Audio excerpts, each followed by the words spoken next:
ভালো উদ্যোগ এরা গত বছরও করেছিল। চাকদাতে একটা রক্তদান এর জন্য একটা কেন্দ্রীয় কমিটি আছে, চাকদা ব্লাড ডোনার্স অ্যাসোসিয়েশন, তারা প্রতি বছর একটা পুরস্কার দেয় এবং সেই পুরস্কারে কল্লোল ক্লাব গতবার প্রথম স্থান অধিকার করেছিল এবং এবারও তারা 150 লোকের একটা টার্গেট নিয়েছে। এই ধরনের সামাজিক উদ্যোগ, বিশেষ করে এখানকার যারা ক্ষুদ্র ব্যবসায়ী, তারা উদ্যোগে এই ক্লাবটা আবার নতুন করে সঞ্চালিত হয়েছে চাকদা ব্যবসায়ী সমিতির উদ্যোগে, এবং আগামী দিনে এই যে উদ্যোগ, সেই উদ্যোগটা তারা বজায় রাখবে এবং মানুষের জন্য এই যে মানুষের কাজ, এই কাজটাকে অক্ষুণ্ণ রাখবে, এইটুকুই শুধু কাম্য।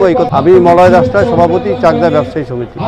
ক্লাবের রক্তদান শিবির আমরা অনুষ্ঠিত করছি, কিন্তু প্রাকৃতিক দুর্যোগের মধ্যেও আমরা গতবার যেমন চাকদায় প্রথম স্থান অধিকার করেছিলাম, এবার তো হয়তো পারবো না, কিন্তু আমাদের উৎসাহ, উদ্দীপনা এবং সকলের সহযোগিতাতে কল্লোল ক্লাব ব্রতী হয়েছে যেন খুব ভালো মাত্রায় 100-র উপরে আমরা রক্তদান দাতা দিতে পারি এবং মানুষের এই মহৎ কর্মকাণ্ডে আরও বেশি সামিল করতে পারি।